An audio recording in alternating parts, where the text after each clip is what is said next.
911 emergency. 74, this whole house exploded. Were there people inside the house? Yes, there are. They're probably dead. These are not images of an ordinary fire. They depict the scene of a horrific crime that took place in 2001, orchestrated by a man labeled as a family annihilator. This event revealed the dual nature of Robert Fisher, a man who appeared to be a devoted father and husband to the community, but meticulously planned each step of his atrocious act. He subsequently became one of the FBI's 10 most wanted fugitives. In this video, we delve into every detail of the story that shocked the residents of Arizona and remains one of the most profound unsolved mysteries in the history of U.S. criminal cases.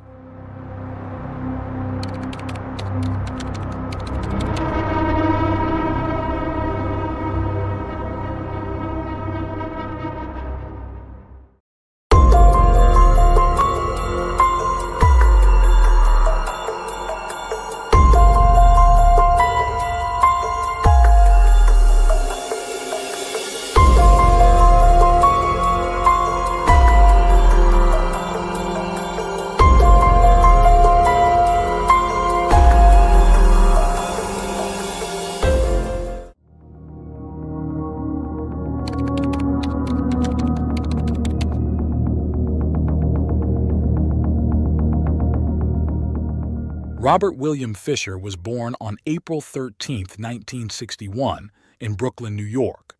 His father, William Fisher, worked as a banker, while his mother, Jan Howell, was a homemaker. Robert was the eldest of 3 siblings, having 2 younger sisters with whom he shared a close bond, particularly with his youngest sister, with whom he was like best friends. In 1976, Robert faced a significant upheaval in his family when his parents divorced. His mother cited his father's controlling behavior as the primary reason for their separation. Unlike his sisters, Robert was deeply affected by the divorce. As the eldest, he had spent the most time with both parents together, making the split especially hard for him to understand and cope with. Fisher enlisted in the United States Navy and attempted to become part of the SEALs but was not successful. He was an avid outdoorsman, hunter, and fisherman. Eventually, in 1987, he met Mary Cooper, who would become the love of his life. They got married and Robert began working various jobs, although he did not have a specific career path. At one point, he worked as a firefighter but had to quit due to a back injury. He later trained in other fields, including surgical catheters, and ultimately became a respiratory therapist. After marrying Mary, they settled in Scottsdale, Arizona, buying a house for $80,000 to start their family. Mary Cooper was a devoted homemaker and deeply religious, sharing her faith with Robert. Both were raised in Christian households and were active members of their church community. In 1991, their first daughter, Brittany, was born, followed by their son, Bobby. The Fishers were a close-knit family, raising their children with strong Christian values. Mary was known to be extremely loving and dedicated to her children, who were bright and excelled in school and sports. Brittany, in particular, stood out for her academic achievements and involvement in activities like gymnastics and soccer. But Robert was described as a cruel and distant control freak toward his family. He and his wife often argued about sex and money, with Mary taking a job she referred to as a security fund to her friends. Fisher once turned a garden hose on Mary for speaking out of turn. He was embarrassed that his son Bobby didn't enjoy hunting or fishing, and once tried to teach him and his daughter Brittany to swim by throwing them off a boat.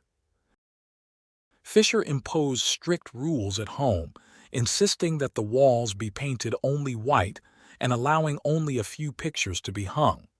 Several times Mary's mother made special things like quilts, but Mary was not allowed to hang them up. She had to store them in the closet. Despite these behaviors, Fisher tried to maintain an image as a devoted family man. However, the Fisher family's seemingly perfect life took a devastating turn in April 2001. On the morning of April 10, 2001, at around 8:30 a.m., emergency services began receiving multiple calls about a house fire in their neighborhood. The house in question belonged to the Fishers. Initially, it was believed that the family might have been inside, and the fire was possibly caused by a gas leak or a stove left on. Upon extinguishing the fire, the bodies of Mary, Brittany, and Bobby were found in their beds, but Robert was missing. This led to an intense search for him, initially hoping he was unaware of the tragedy. However, as hours turned into days and then weeks, Robert Fisher's disappearance made him the prime suspect in the investigation. Neighbors reported hearing a loud argument between Mary and Robert the night before the fire, around 10:30 p.m. This was not unusual, as their arguments had become a regular occurrence. Years earlier, Robert had suffered a back injury and sought massages to alleviate the pain. While Mary was away on a retreat with the children, Robert allegedly visited a place of prostitution or met with a woman he had been seeing. This incident caused significant guilt for Robert, a devout Christian, and he eventually confessed to Mary. The confession led to a major crisis in their marriage, but they decided to attend counseling through their church in an attempt to mend their relationship. Despite counseling, the arguments continued. Neighbors noted that Mary was often the louder one during these fights, frequently expressing her frustration and pain over the betrayal. The investigation revealed that Robert was captured on a surveillance camera at a nearby ATM at 10:45 p.m. on the night of the fire, withdrawing $280. The footage also showed his Toyota 4Runner in the background. The amount withdrawn was considered the maximum allowed at that time, leading to speculation about his motives. The discovery of this withdrawal, coupled with the violent nature of the crime scene, pointed towards Robert Fisher as the main suspect. Despite an extensive manhunt, Robert Fisher remains a fugitive, and his whereabouts are unknown. The tragic events left the Fisher family shattered, and the community continues to seek justice for Mary, Brittany, and Bobby. When the autopsies were performed on the charred bodies of Mary and her two children, they found that Mary had been injured in two ways. Her throat had been slashed, nearly decapitating her, and she had been shot in the head. The children's throats had also been cut, nearly decapitating them as well.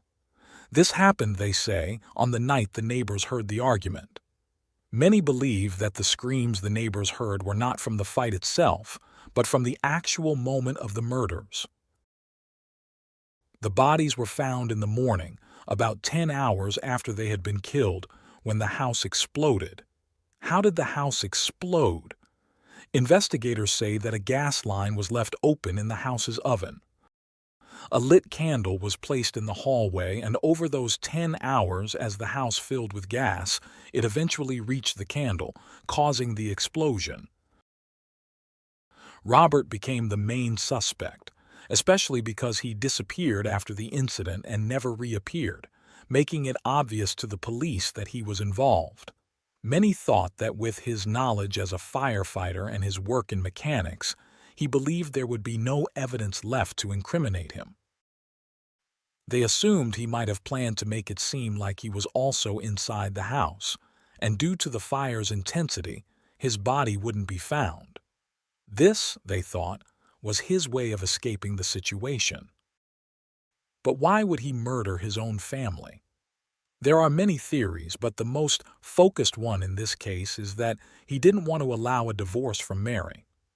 As I mentioned earlier, Robert experienced his parents' divorce when he was very young, which hit him very hard. Friends who knew him said he often mentioned he would never let his children go through what he had endured. In the days leading up to the incident, Robert had been unfaithful to Mary, and although she forgave him once, he cheated again.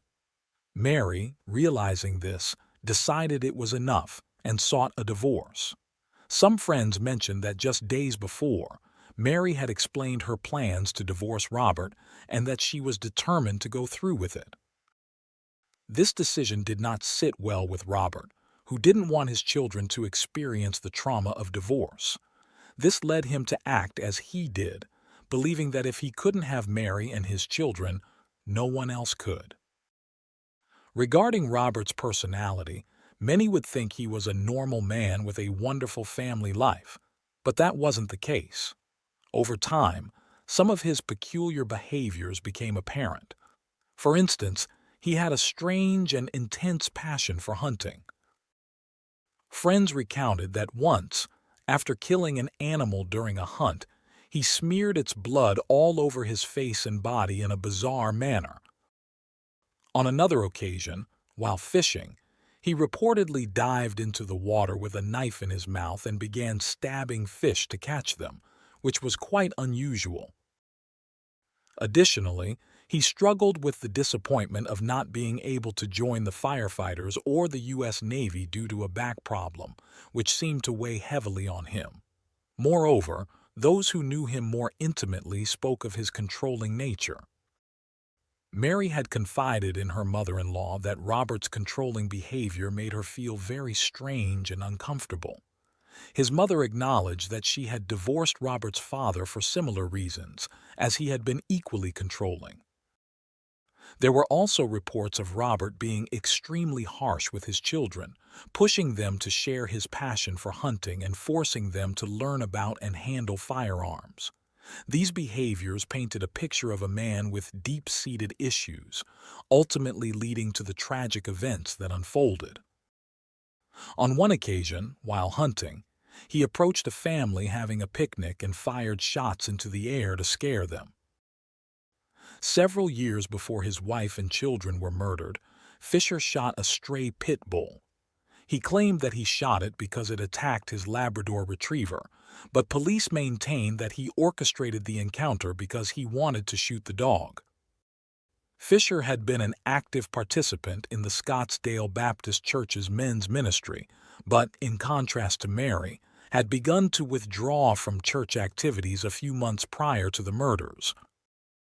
According to some of Fisher's friends, Fisher spoke of committing suicide around 1998 when he despaired over the condition of his marriage. In 1998, the Fishers went to the senior pastor for marital counseling. Robert gradually distanced himself from the marriage counseling provided by the church, which contributed to the deterioration of his marriage. To many, they appeared to be a perfect family, especially in front of the church. Mary's father even believed for a long time that Robert was completely innocent because he was always so good with the kids and portrayed the image of a wonderful father. Mary never shared the troubles she faced in her marriage with her father.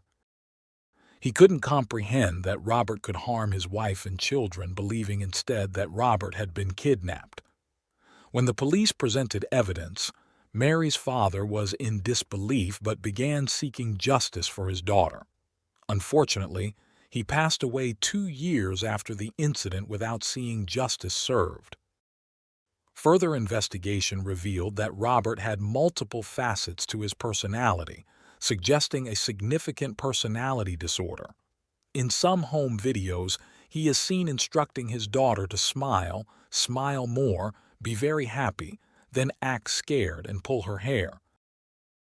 His behavior is peculiar, and at one point he orders Mary to turn off the camera, looking at her harshly. In another disturbing video, he has his children parade around with firearms, almost pointing one at Mary to make her turn off the camera. These clues led the police to consider Robert Fisher the sole person of interest, eventually placing him on the FBI's 10 Most Wanted list. By April 20th of the same year, several days after the incident, his Toyota truck was found in the National Forest where he was seen withdrawing money from an ATM. Near the passenger door, a large pile of human excrement was discovered, leading investigators to believe he was hiding in the area, possibly in one of the many caves. Reports of sightings began to surface, with one couple claiming they saw him walking along Young Road days before the truck was found. Some speculated he had hidden in a cave and perished, while others found it odd that his beloved dog, Blue, stayed by the truck for about 5 days without food or water. This led to confusion about why Robert left the dog there and whether it indicated anything about his state of mind or plans. On July 19th, an official arrest warrant was issued for Robert Fisher on charges of first-degree murder and arson. A $100,000 reward was offered for information leading to his capture, with many believing he was alive and living under a new identity. Descriptions of Robert emphasized his average appearance, a white male with light eyes and blonde hair. However, his distinctive walk due to back surgery, a surgery scar, and a gold crown on one of his teeth could help identify him. The public was warned that Fisher was considered armed and dangerous. The police also released age-progressed images to show how he might look now, aiding the public in identifying him. The police began to question whether Robert Fisher had planned his actions premeditatedly, but they discovered that it might not have been the case. His actions suggested a mix of surprise and a determined effort to flee and avoid capture. A truck driver reported helping a man who closely resembled Robert Fisher after the man's car broke down.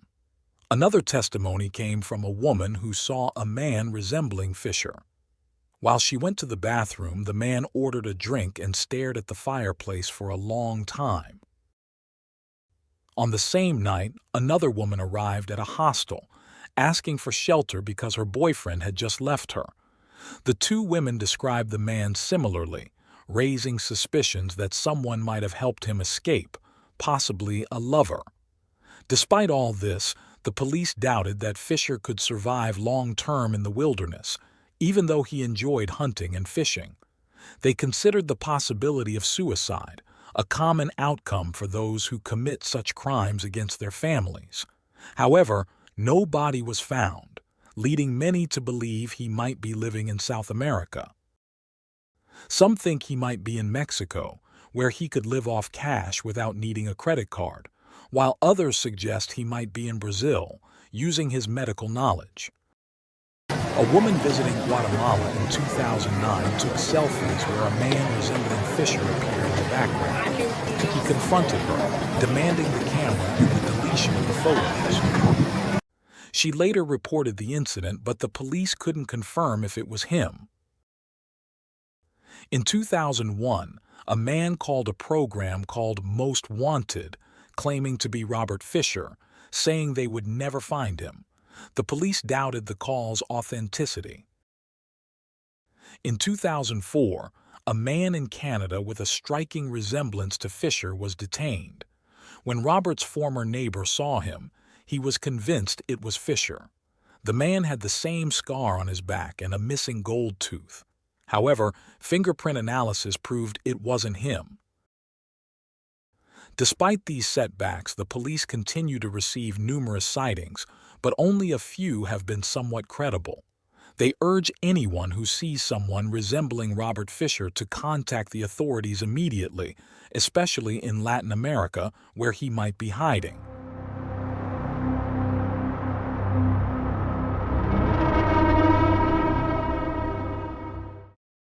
Thanks for tuning in to Unreal True Crime. If you're intrigued by mysteries from around the world, check out our new channel, Latin Crimes, where we dive into the gripping true crime stories of Latin America. Don't miss out. Subscribe now for more thrilling investigations. Can you tell me what a lie is? It's not the truth. Can you tell me what the truth is? It's not a lie. If I told you your mother was in the courtroom here today, would that be the truth? No, so. That would not be the truth. Why is that? Because she's not in the courtroom? No, sir. Okay. Where is your mother? Jail. AJ, Yes, sir. when is the last time that you saw your mother? Do you remember? No, sir. Has it been a long time? Yes, sir. That woman sitting right there between them, have you ever seen her before? Yes, sir. Who is that? My mother. Now you recognize your mother? Yes, sir. AJ? AJ, Yes, sir. give me your hand. All right.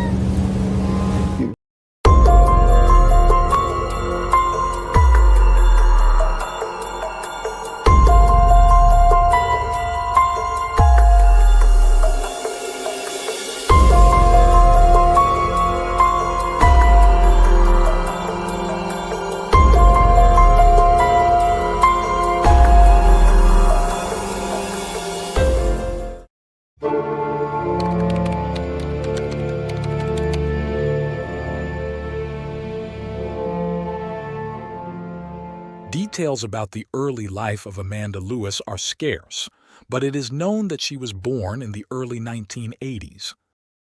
Her mother, Brenda, raised her in Alabama, USA.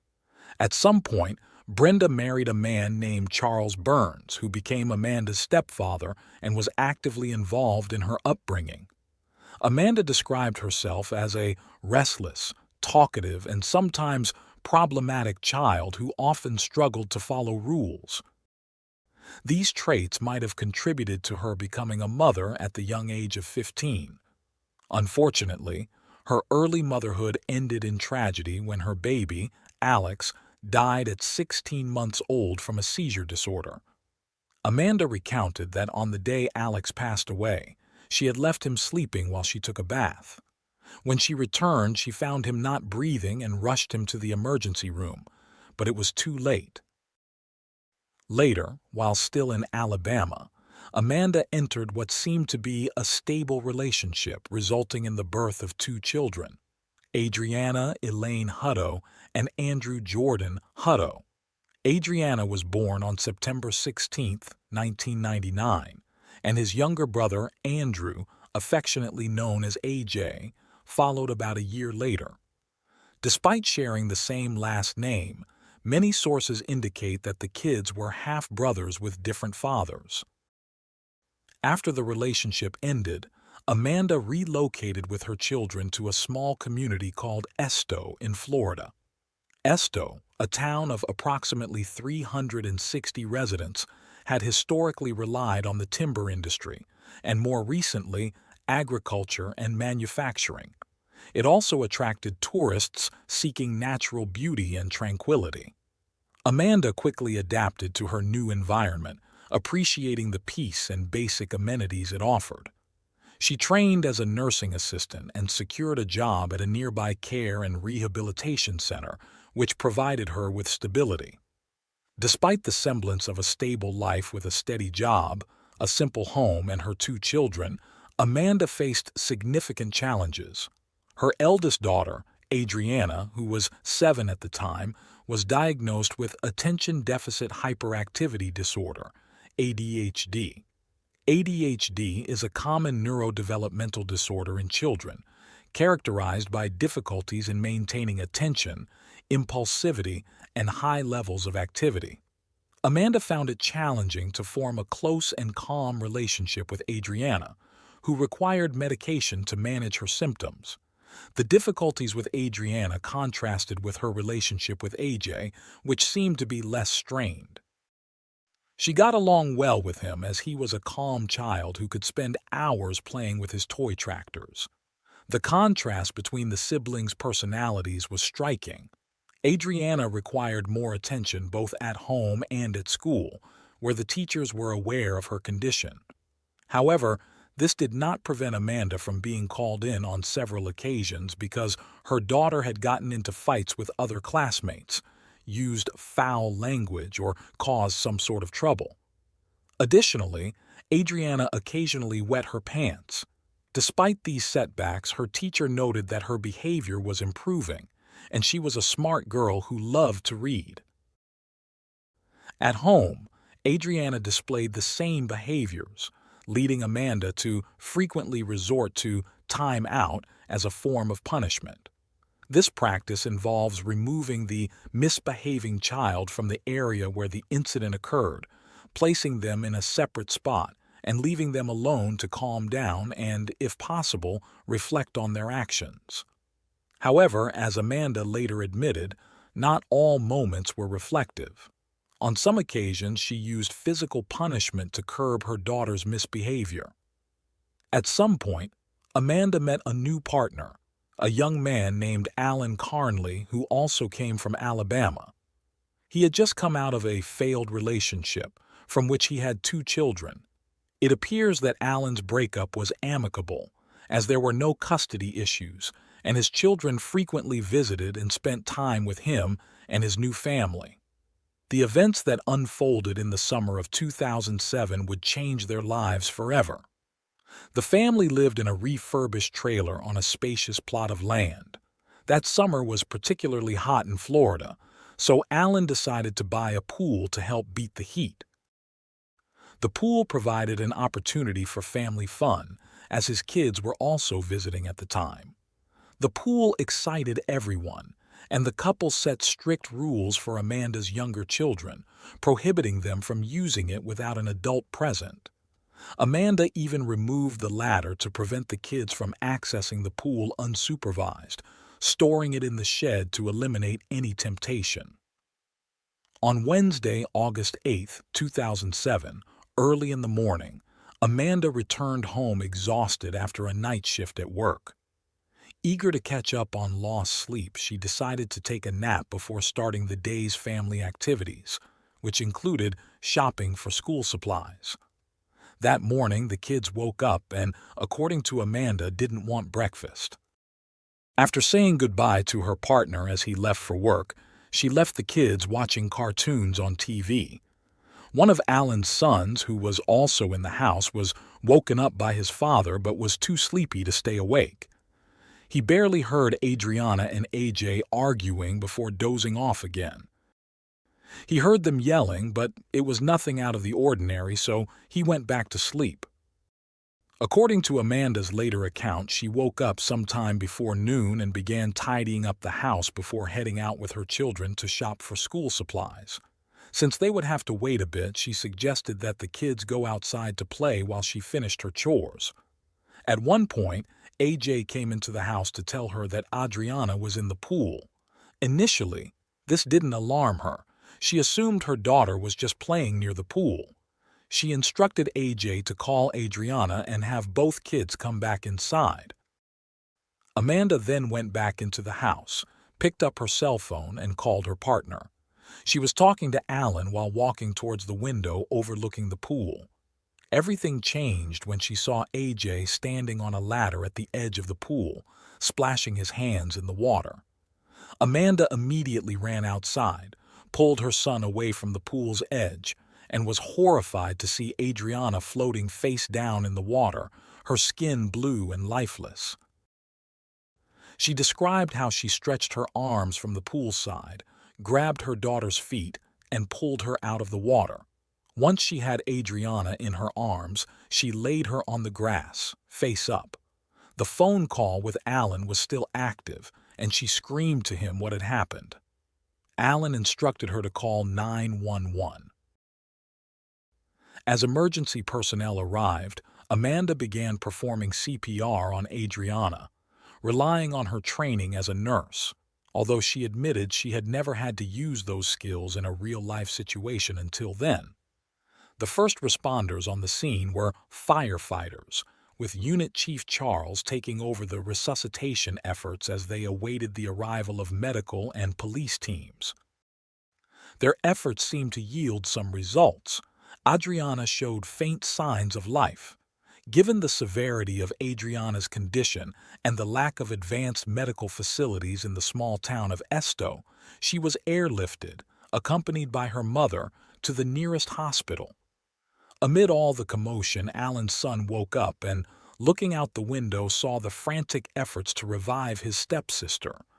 Before leaving, Amanda shouted to him to take care of his half-brother, AJ, and bring him inside. Later, the police contacted Amanda's children's grandparents to come and pick up AJ. Upon arriving at the hospital, the emergency doctor immediately took over Adriana's care, with a team working intensively to stabilize her and restore her vital signs. For a moment, it seemed they had succeeded. Adriana had a pulse. Tragically, after nearly an hour of effort, they lost the battle. Adriana, 7 years old, was pronounced dead at 5:05 that afternoon. Amanda later recounted that when she was told her daughter had passed, she felt her stomach churn. She was allowed to see Adriana one last time, kissing and hugging her, knowing it would be their final goodbye. In the eyes of the doctors, emergency staff, and police, it was a tragic accident, much like many others involving young children and bodies of water such as pools. While it was a tragic event, it could have easily marked the end of the story. However, miles away from the hospital where Adriana was declared deceased, her younger brother, AJ, left everyone stunned with a shocking account. Upon arriving at his grandparents' house, as they tried to calm him down, the little boy suddenly said that his mother had drowned Adriana. Naturally, upon hearing such a statement, Brenda and Charles, Amanda's mother and stepfather, were completely shocked and bewildered. The couple talked with the boy for a while, thinking he might have misunderstood something, but after asking him some questions and finding his answers convincing, they decided to take AJ to the police station to speak with the officers. With the grandparents' permission, AJ was questioned by the police, during which he stated that his mother had held his sister underwater as a punishment. According to the boy's account that morning, Adriana had taken a bottle of window cleaner and sprayed it all over the living room, the curtains, and the TV. AJ continued, saying that when his mother discovered what had happened, she became very angry, dragged her 7-year-old daughter to the pool, put her in it, and held her head under the water until she stopped moving. This story was repeated multiple times during 2 interviews with investigators and a third with a child expert. Although several aspects of the boy's story varied across the different interviews, the claim that his mother had submerged his sister's head underwater remained consistent. As a result, the authorities launched an investigation, starting with a thorough inspection of the house where the incident occurred. During this search, several things became evident. The bedroom shared by AJ and his sister was in disarray, with a broken bunk bed, complete disorganization, and a strong smell of urine. The word neglect echoed in the investigators' minds. Aside from the neglect, what shocked the detectives the most was the lack of toys in a room shared by 2 children. Naturally, Amanda was summoned to the police station to provide a statement and respond to her son's accusations. She appeared astonished and vehemently denied that her son's account had any truth to it. When confronted with the results of the house inspection, she explained that there were few toys in the children's room because she had thrown out the broken ones and donated the rest as a punishment for Adriana's bad behavior. As for the overwhelming smell of urine, she had no choice but to acknowledge it, explaining that Adriana often wet the bed. The investigators requested that Amanda undergo a polygraph test. She agreed immediately and successfully passed the test. However, her situation was further complicated by the autopsy results on her daughter's body. The post-mortem examinations confirmed that the cause of death was drowning, but they also revealed clear signs of assault on the girl's face. There were visible bruises that covered nearly the entire face and closely matched the size of an adult hand. With this evidence, on September 5, 2007, Amanda was arrested and charged with first-degree murder, facing the possibility of a life sentence or even the death penalty. The proceedings to prepare the case for trial began immediately. Although the authorities offered Amanda a plea deal, which would have required her to plead guilty to manslaughter in exchange for a 10-year sentence, she refused and chose to face trial for the charge against her. In the months leading up to the trial, investigators scrutinized all of AJ's statements to ensure that the young boy was not fabricating or confusing events. During interviews, they asked him questions such as what he was watching on TV that day and what other events occurred. He mentioned cartoons airing at that time, a helicopter flying overhead, and tree-cutting activities near his house to protect power lines. All these events were verified, showing that AJ remembered the day perfectly. Investigators also conducted interviews with family members, neighbors, co-workers, educators, and first responders who arrived at Amanda's house following the 911 call. The goal was to understand the family dynamics and ascertain the truth of what had happened. One of the interviewees was the doctor who had informed Amanda of Adriana's death. The doctor noted that Amanda's reaction to the tragic news was peculiar, as she showed no signs of grief. Instead, she asked where the vending machine was. With all the evidence gathered, the case went to trial on February 9, 2008. Over the next 4 days, Amanda's fate would be decided. Witnesses for both the prosecution and the defense took the stand. Authorities who responded to Amanda's emergency call in August 2007 described the dramatic scene they encountered, seeing Adriana clinging to life before she ultimately passed away. Testimonies were also heard from Alan and his children, who spoke about the family dynamics and details of the day in question. Amanda's boyfriend recounted what he heard while on the phone with Amanda during the incident. Alan's son had little to contribute as he had been asleep all morning and only emerged after the commotion began. Alan's daughter wasn't present on the day of the incident, but she narrated an earlier event at her aunt Amanda's pool. She described Amanda trying to teach Adriana to swim despite the child's terror, at one point threatening to let her go. She also stated that she often supervised the children while Amanda slept, witnessing Adriana being punished by being confined to a room for an entire day. Testimonies from Amanda's co-workers were particularly damning. They recounted an instance when Amanda, furious, brought Adriana to the nursing home, repeatedly saying she would gladly take her life. These harsh words, spoken in front of the child, were seen as inappropriate and cruel by her colleagues. On that particular morning, Adriana had taken a marker from Amanda's car and scribbled all over the interior, even writing "loser" in one spot. The trial highlighted how Adriana's ADHD had prevented Amanda from forming a positive relationship with her, but 2 testimonies stood out, those of Amanda and her son, AJ. As we saw at the beginning, AJ, after 6 months of not seeing his mother, took a while to recognize her and cried when he did. During her testimony on the stand, Amanda acknowledged that her daughter's behavioral problems had made their relationship difficult. She described Adriana as extroverted and hyperactive, noting that she was very much like herself, stubborn and always by her side. Amanda claimed that Adriana sometimes displayed violent behavior, recalling an incident where the girl threatened her younger brother with a sharp kitchen tool. Amanda also admitted that she had once placed Adriana in a specialized institution for 6 days.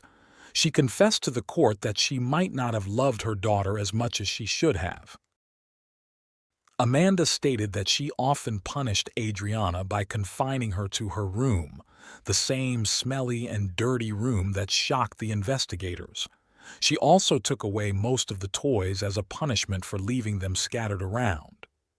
Amanda admitted that she occasionally lost her temper and would slap or spank Adriana, such as during the incident when Adriana had written on the car with a marker. Amanda described how Adriana had just begun learning to swim, could move her arms and legs a bit, but was terrified of putting her head underwater. Amanda insisted that she was not teaching Adriana to submerge her head. When asked if she knew how to swim, Amanda replied that she did. Sticking to her version of events, Amanda admitted that when AJ told her Adriana was in the pool, she didn't immediately check on her. Instead, she called her partner and only looked out the window later. She saw AJ at the pool's edge trying to reach Adriana, who was splashing in the water. That was when, according to her, she rushed to help but was already too late. Amanda's defense argued that Adriana's death was a tragic accident. They claimed that the girl had pushed her brother's toy cart to the pool's edge, climbed on it, and used a tray to scoop out insects from the water. When she leaned over, the edge of the inflatable pool gave way and Adriana fell in. During the trial, the prosecution questioned Amanda about how she had pulled Adriana out of the pool. Amanda admitted that she hadn't given her daughter breakfast or her medication that morning, claiming that Adriana had said she didn't feel well. It later emerged that neither child had eaten breakfast or lunch by the time of the incident around midday.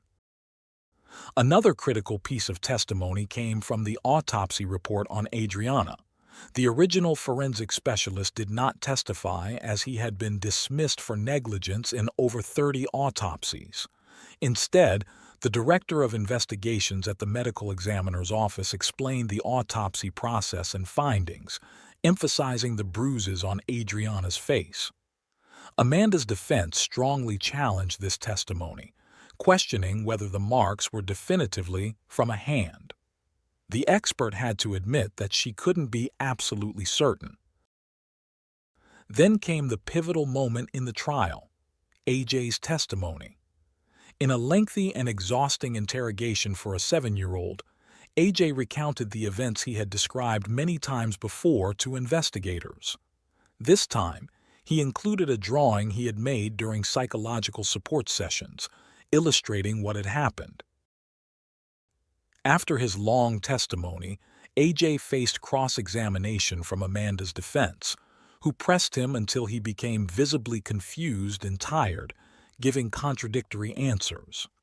Despite this, the prosecution deemed him a credible witness, supported by other significant details, such as the fact that Adriana was tall enough to stand in the pool and easily lift her head above the water.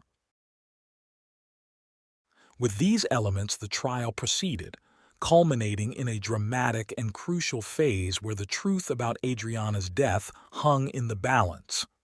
In the end, while the defense argued that Adriana's tragic death was a very unfortunate accident, the prosecution maintained that Amanda had maliciously punished her daughter. The prosecution argued that Amanda had reached her breaking point due to immense stress and exhaustion, having tried numerous ways to discipline her daughter, none of which seemed effective. In a moment of overwhelming frustration, Amanda snapped.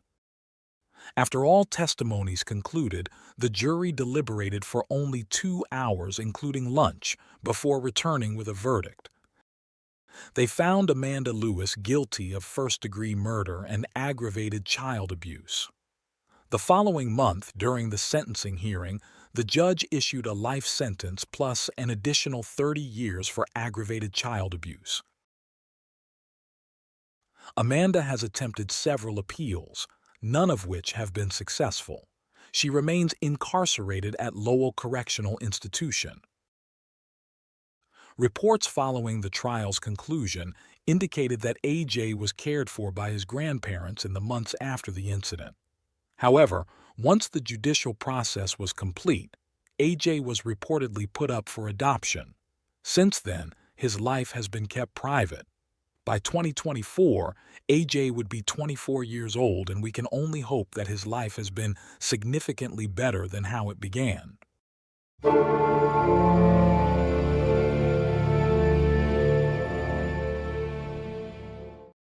Thanks for tuning in to Unreal True Crime.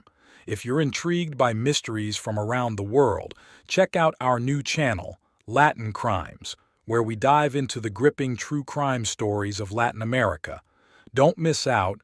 Subscribe now for more thrilling investigations. On a quiet October afternoon in 2005, a tragic accident shattered the lives of everyone involved. 14-month-old Kyle Lazarchik was found unresponsive in his home, his tiny body marked with mysterious injuries. The young nanny, Ada Quadros, frantically dialed 911, but what happened next would change her life forever. As paramedics raced to the scene, the grim reality of Kyle's condition became evident. Despite Ada's desperate attempts to save him, the baby's injuries were severe. But what could have caused such a tragedy? The answers seemed elusive.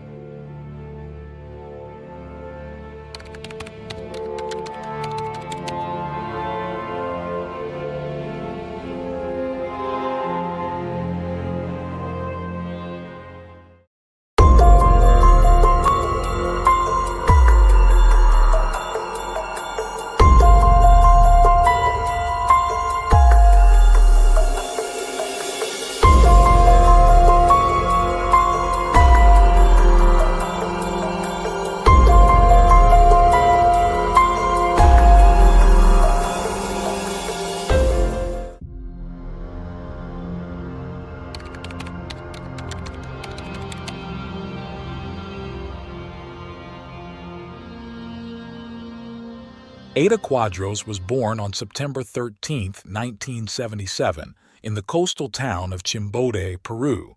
She was the first child of Victor Quadros, a veterinarian, and Luz Fernandez, a teacher. Ada was the eldest of 4 siblings and consistently excelled academically, even winning knowledge contests. She had a happy childhood filled with dreams of self-improvement. Ada later recounted that she spent much of her childhood with one of her sisters on their grandparents' farm, enjoying the close connection with nature and animals. This period was one of the happiest times of her life. Although Ada's family wasn't poor, they were not wealthy either. During her teenage years, she looked for ways to contribute financially. Together with her sister and a friend, she formed a group to entertain at children's parties. After high school, Ada enrolled in a private university to study law. Unfortunately, her financial situation did not allow her to continue, and she had to drop out. Despite this setback, Ada was determined to succeed and support her family. With this goal in mind, she applied for a U.S. visa through the lottery program. Like many young people from Peru and other Latin American countries, Ada saw the United States as a land of opportunities.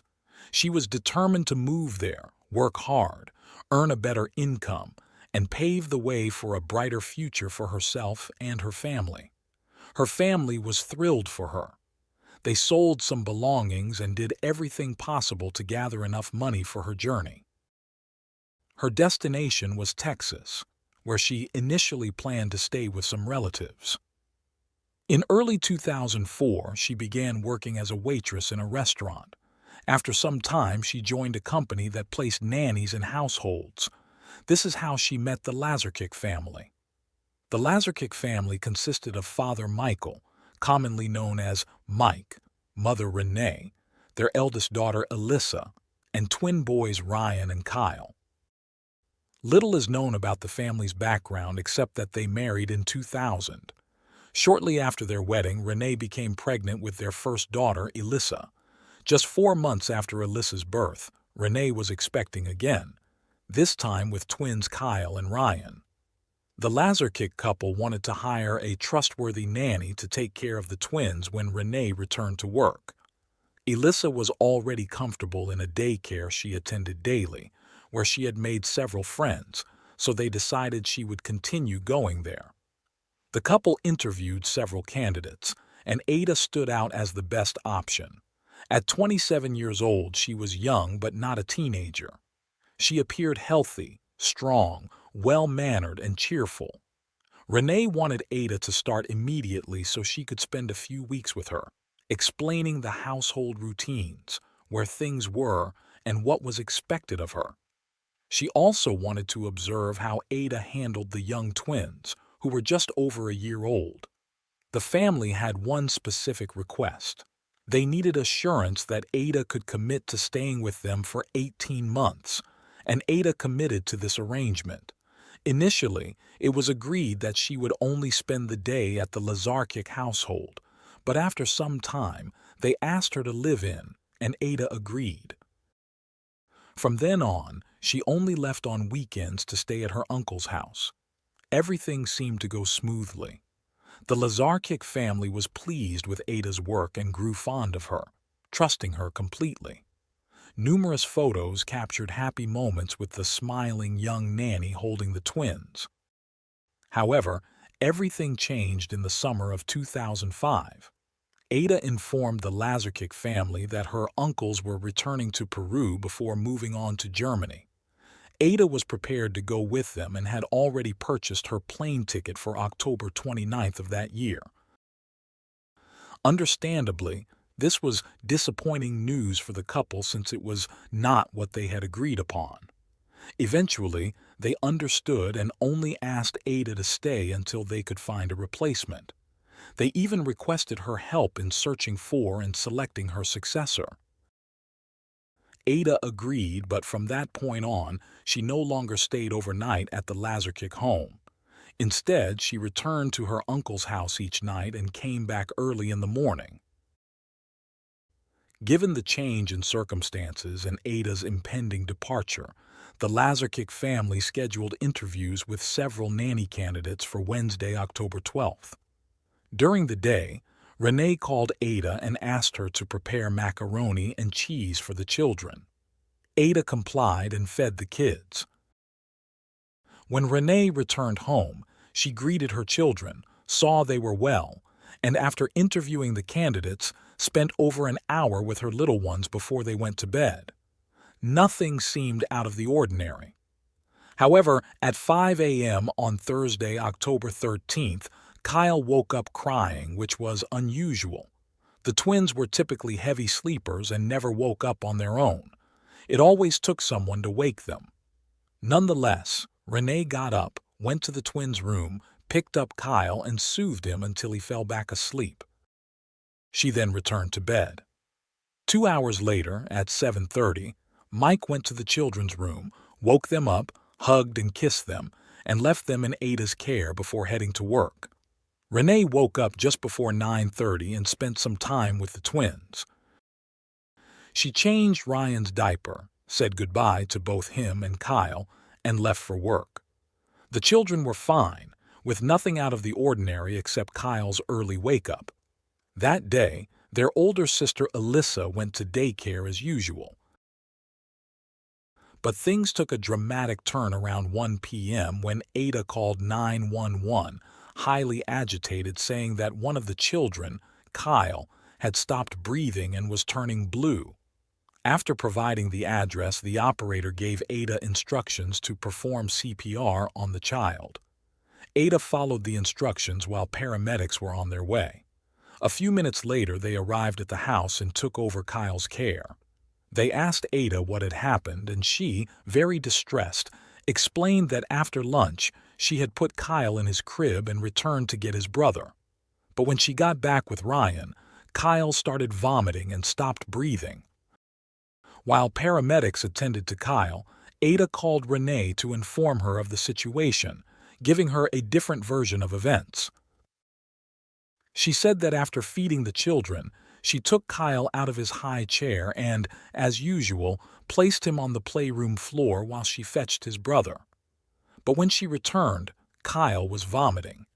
She went to the kitchen to get a bowl to catch the vomit, and when she returned, Kyle had fallen. She said she picked him up, took him to the sink, and performed the maneuver Renee had taught her in case one of the children stopped breathing. But it didn't work, and she also attempted CPR. After initial treatment, the paramedics transported Kyle to the nearest hospital. When Renee arrived at the house, the ambulance with her son had already left, but the police were still at the scene. Renee took Ryan, the other twin, and asked Ada to accompany them. They followed the police, who escorted them to the hospital. During the drive, Renee called her husband and they met at the medical center. A few minutes later, the doctors decided to transfer Kyle by helicopter to the Dallas Children's Hospital. The Lazarkicks returned home, left Ada to care for Ryan, and headed to the Dallas Children's Hospital. Ada asked them to keep her informed about Kyle's condition. On the way to the hospital, Renee started worrying that Ada might be too nervous to look after Ryan properly, so she called a friend to assist the nanny at the house. Shortly after, her friend arrived at the house. Ada, visibly distressed and crying, opened the door for her. She asked Ada to explain what had happened. According to her account, Ada said that Kyle was standing between the playroom and the kitchen when he suddenly collapsed. Ada claimed she dropped a plate she was holding, picked Kyle up, took him to the living room, and performed CPR on him. She recalled Ada mentioning that Kyle's brain hadn't fully developed and that this issue had started at birth. She didn't fully understand, but Ada kept talking, saying she loved Kyle and would never hurt him. She tried to calm the very upset nanny, reassuring her that she hadn't done anything wrong and that she was a good person. Meanwhile, at the Dallas Children's Hospital, the Lazarkick family received devastating news. The doctor in charge of Kyle reported that the child had suffered severe head injuries, with multiple bruises on his head, arm, and left shoulder. A neurosurgeon met with the distressed parents to explain that something had to be done to relieve the pressure on Kyle's brain, though survival was unlikely. A child abuse specialist who also met with Mike and Renee suggested that Kyle's injuries could be consistent with abuse. The specialist stated that Kyle's injuries were so severe, it was as if he had been in a car accident or fallen from a sixth floor. Initially, Renee couldn't believe it. She thought Ada might have accidentally dropped the child or was too scared or ashamed to admit it. But the doctors clearly explained the extent of Kyle's head injuries and the force required to cause them. With this information, the possibility of an accident seemed implausible. Renee immediately called another friend to pick up Ryan and take him away from the house. While this was happening at the hospital, Ada became increasingly anxious at home. Renee's friend had to leave to pick up her son from school and take him home. During her absence, Ada called her several times, asking if there was any news about Kyle. When Renee's friend returned to the house, she found Ada calm. Ada was no longer crying or talking. Shortly after, a police car drove by the house. Upon seeing it, Ada lost her composure. She began crying uncontrollably and shouting, "No, no, no." She collapsed to the floor behind a door, repeatedly insisting she would never harm Kyle. Two female detectives arrived to interview Ada as the person who had called 911 about the injured child. She had been the only adult present when the incident occurred. As the detectives located the house and got out of their patrol car, they heard Ada's cries. Upon entering, they found her extremely agitated. When Ada was able to speak, she explained that she had taken Kyle out of his high chair and placed him on the playroom floor. She was patting his back to help him burp when he suddenly began to vomit. Ada said she went to the kitchen to get a container to catch the vomit, as Renee disliked stains on the floor. While she was cleaning, Kyle turned blue, fell, and started convulsing. She claimed she took him to the living room, called 911, and followed the dispatcher's instructions. During the interview, the other officer called the hospital to get an update on Kyle's condition. When they discovered the diagnosis, detectives told Ada that her story did not account for the injuries Kyle had. Ada suggested that Kyle might have hit his head when he fell after she left him alone in the playroom. But the officers noted that the playroom floor was covered with soft rugs, making this explanation unlikely. Trying to offer another explanation, Ada said that Kyle might have hit his head on the door frame when she carried him on her hip. At the officer's insistence, Ada demonstrated how Kyle could have been hurt, and mentioned that Mike and Renee often bumped Kyle's head without any problems. The officer checked the spot where Ada claimed Kyle hit his head but found no evidence of a strong impact. When the officers told her that the injury didn't seem severe enough to cause the extensive damage the doctors described, Ada insisted that the impact was strong because she was running with Kyle in her arms. She also stated that she had never shaken or hit either of the twins. The officers urged Ada to tell the truth, as it could save Kyle's life, but Ada provided no further explanation. Given the circumstances, the officers reported the situation to their command and took Ada into preventive custody for further questioning. Meanwhile, crime scene investigation units arrived to examine the house. After completing their task, they informed Renee's friend, who had stayed at the house on behalf of the owners, that they could clean up and organize everything for the family's return. While several friends cleaned the house, they found a piece of adhesive tape sticking out from the door of a cabinet under the kitchen island. When they opened the door, they noticed it was broken and held together by tape. As a result, opening it caused the door to become misaligned. They simply placed it back and secured it with the tape, but found it strange because Renee was always careful with broken items to prevent the children from getting hurt. They had a hunch and called the police to report the door. Shortly after, investigators returned to collect potential evidence. Later, when questioned about the cabinet door, Renee stated that she frequently used that door and had never seen it held with adhesive tape. By Friday, October 14th, all of Mike and Renee's hopes had vanished. The doctors informed them that Kyle was brain dead and had no chance of recovery. Amid indescribable pain, the couple authorized the removal of life support, after which Kyle passed away. 3 days later, on October 17th, the detectives interviewed Ada in prison, where she was accused of premeditated assault on a minor. This time, Ada claimed that the day before the incident, she was preparing the macaroni and cheese that Renee had requested. She had Kyle sitting on the kitchen counter, and the child fell, landing headfirst on the kitchen floor and hitting his head hard. Ada said she picked him up and checked for injuries. The only thing she noticed was redness on his ear and the right side of his head, so she applied cold compresses and gave him a pain reliever. When the interrogators asked why she hadn't told this to the other officers, Ada said she thought they wouldn't believe her. She mentioned that she didn't tell Renee because when she arrived home from work, she complained of a severe headache. Ada said Renee suffered from migraines and had requested that the lights be turned off and the house be kept quiet. The interrogators asked if she had fallen with the child, which she adamantly denied. During that interrogation, Ada learned that Kyle had died, and she cried for the rest of the interview.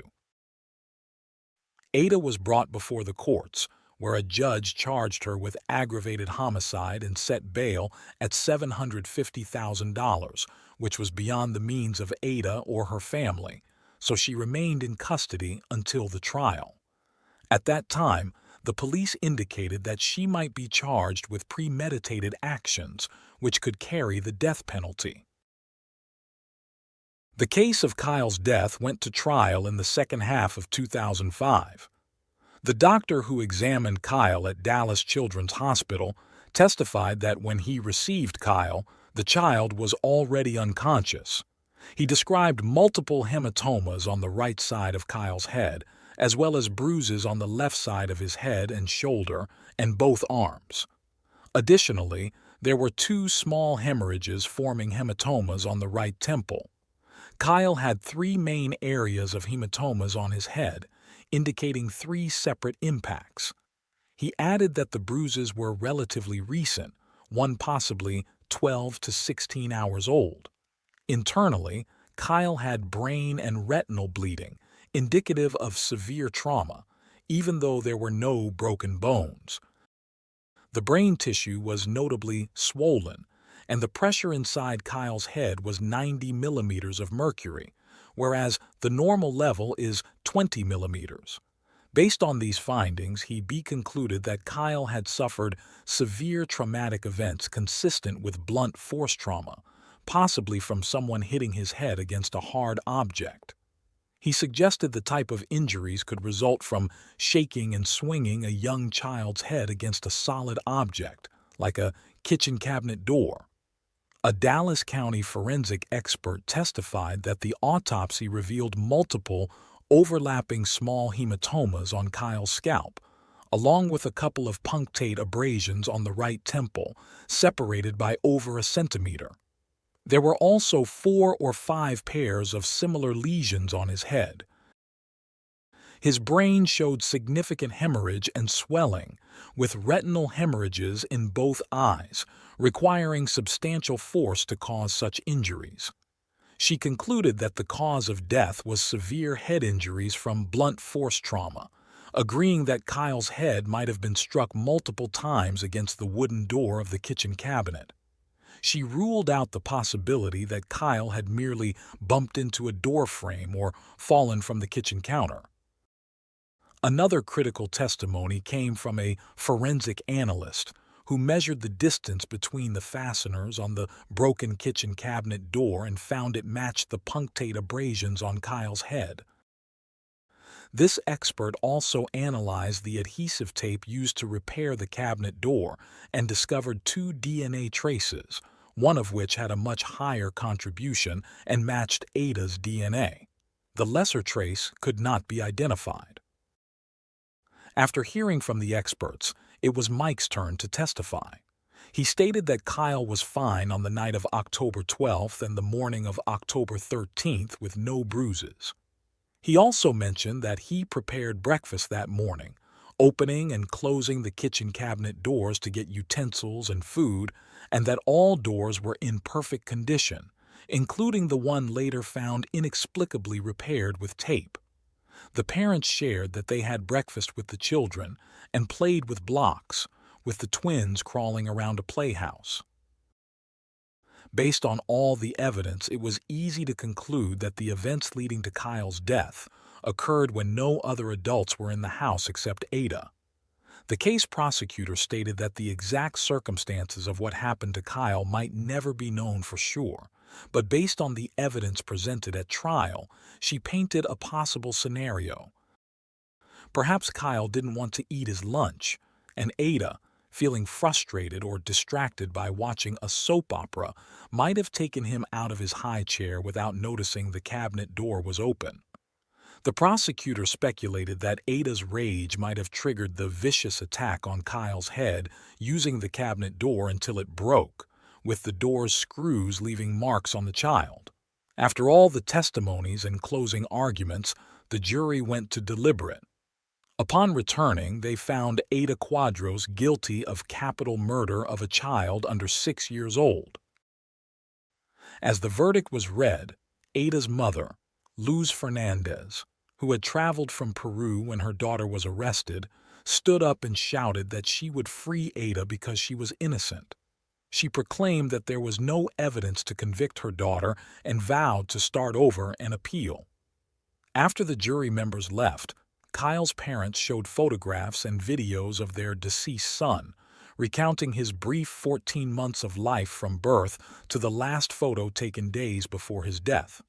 Family members spoke about Kyle, while others simply couldn't stop crying. Ada was sentenced the following year in 2006 to life imprisonment without the possibility of parole. For Ada and her family, giving up was not an option.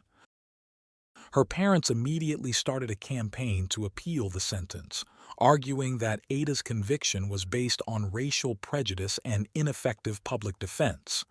However, appealing required money for legal representation and process costs, which the family did not have.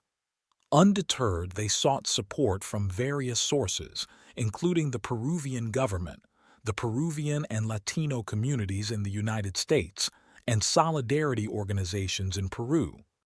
In prison, Ada maintained her innocence and took every opportunity for interviews to assert it.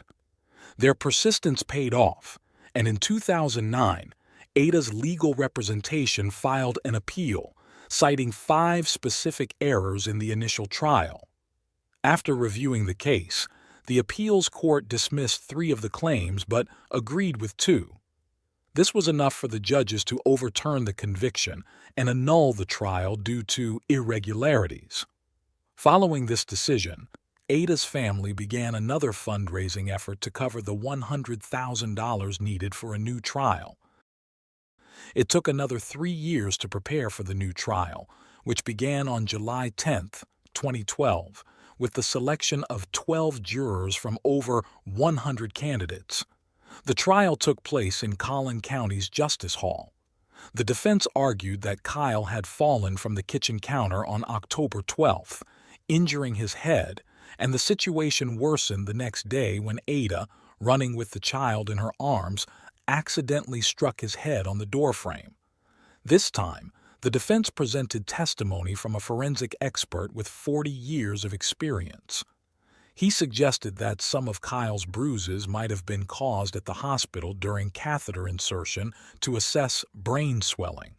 The prosecution fiercely challenged this testimony. David Gardner, an employee of the kitchen cabinet manufacturer, also testified for the defense. He proposed alternative explanations for the broken cabinet door, though he didn't entirely rule out that Kyle's head could have been struck against it. A poignant moment in the trial was Mike's testimony, where he described Kyle's last 2 days connected to numerous tubes and machines, eventually being taken off life support and dying in his parents' arms. The defense argued there wasn't enough evidence to convict Ada, but the prosecution highlighted the medical findings and the numerous times Ada changed her story. After the sessions concluded, the jury deliberated for 5 hours, even requesting to listen to the 911 call recordings again. Ultimately, they once again found Ada Quadros, then 33, guilty of capital murder and sentenced her to life imprisonment without parole. Back in prison, Ada joined the prison volleyball team, learned Braille, and won an art contest with a drawing of the Virgin Mary, which she auctioned to raise funds for a new appeal. Ada, from her cell, maintains her innocence, her spirit unbroken as she and her family continue their fight for an appeal, seeking a chance to prove what they believe to be the truth.